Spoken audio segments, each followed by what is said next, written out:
Chapter 9, Mishnah 12. The Mishnah states what type of wages are required to be paid on time.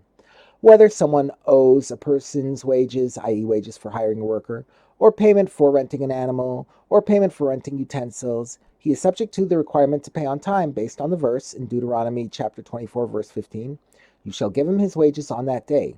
And based on the verse in Leviticus chapter 19, verse 13, you may not keep the wages of a worker with you overnight until morning.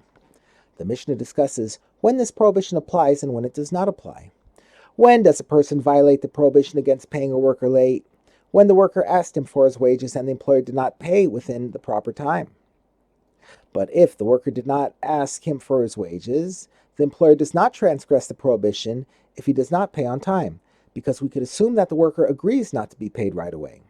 Similarly, if the employer directed the worker to a storekeeper, that is, he arranged for a storekeeper to give the worker food equal to the value of his wages, or he directed the worker to a money changer, that is, he arranged for a money changer to pay the worker, the employer does not transgress the prohibition if the storekeeper or money changer does not pay the worker before the end of that day or night. Having discussed the proper time for various workers to be paid, the Mishnah teaches a law that applies during that time period. If a worker asks for his payment during the time when he is supposed to be paid, as defined in the previous Mishnah, and the employer claims that he already paid him, the worker can swear that he has not been paid and collect the money from the employer. The worker is believed and not the employer, because we suspect that the employer is preoccupied with his business and simply thinks that he paid the worker, but he did not actually do so.